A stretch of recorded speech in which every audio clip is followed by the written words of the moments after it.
Welcome to Alpha S/, where we look at alphas, betas, and early access games. Today I'll be taking a look at the open beta of Monster Hunter Online.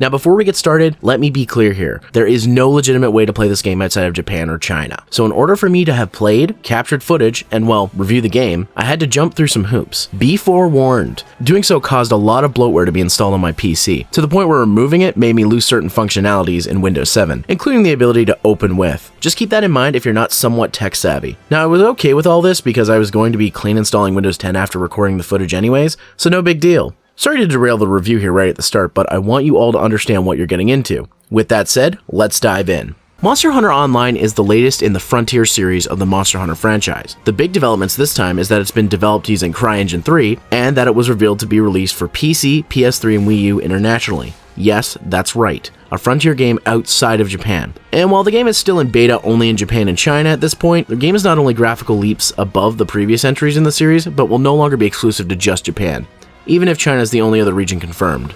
There's still hope, damn it! Anyways, the game went into open beta on December 17th, 2015, so I figured why not give it a try? Monster Hunter Online's beta has a lot of content for an early access game, including a story-based tutorial, tons of quests, monsters, armor, and weapons. If you played the previous entries in the Monster Hunter series, you get the drill. But for those who are new to the series, let me explain. You hunt monsters, carve their dead bodies for materials to make armor and weapons to fight bigger monsters, and repeat the process. Now that might sound repetitive, and it is to an extent, especially when you can't get a fucking Rathian Ruby! But it's a great co-op game, and it is extremely fun to play, especially when you and your friends take down a giant monster you've been building your skills, armor, and weapons to battle. It's like, yeah! Fuck yeah! So hard right now! I might be a little obsessed, but regardless, it's fun, but not the easiest series to get into. Back to the point, it is the typical Monster Hunter fare, but now instead of being confined to a 4-person online gathering hall, you now can interact with hundreds of people. Quests are still limited to 4 people, but now you don't need to make separate rooms to play with certain people. It's much better. Gameplay is what you would expect from the series, and it's as great as ever. I will say this is playing more on the side of 3 Ultimate, so the added features of 4 Ultimate are not present here. Not a huge deal breaker for me since 3 Ultimate is one of my favorites in the series. The game works with mouse and keyboard or Xbox 360 controller setup, so it works whichever playstyle you prefer. The hack and slash gameplay is just as satisfying as ever. The only complaint I had was due to a language barrier. See, I was playing the Chinese beta, meaning I couldn't read a lick of the text, which wasn't a big deal since I played Portable 3rd HD and it was all in Japanese, but it made hard to understand some of the decisions, which sometimes have additional decision trees, so it's confusing. I remember I spent a ton of time with a weapons dealer not knowing what he wanted or how to progress. Otherwise, the game played fine. Graphic-wise, this is the best looking Monster Hunter game yet.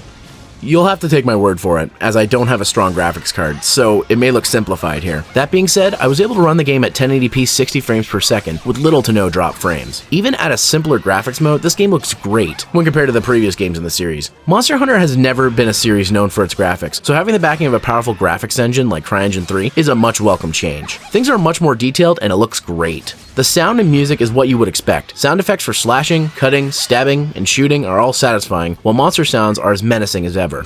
Music is as bombastic and heart-pounding as it's ever been. Not a ton to talk about here. Being in beta, I did encounter a few glitches, such as monsters multiplying, game crashes, and loading to nothing. The nice thing about crashes was that the game remembers I was on a quest and popped me back where I was. Apparently I won a quest once right after a crash, so that was neat. It's good to know if the game crashes or you rage quit, the game does not forgive or forget. Overall, Monster Hunter Online was fun, even if a little glitchy. I hope Crytek and Capcom fully decide to release this game in North America and Europe, as I'd love to play it in a more stable state. While I doubt the promise of Wii U and PS3 are still in the works, I could see PC and PS4 being great platforms, especially considering many of my friends who have never played Monster Hunter are interested in the series. They just usually lack the platforms to play them on. And while the 3DS is a more available platform, I'm finding it harder and harder to play these games on a handheld as time goes on. Regardless of where or what it comes out on, I'm excited to see the finished product. That's all for now. See you next time.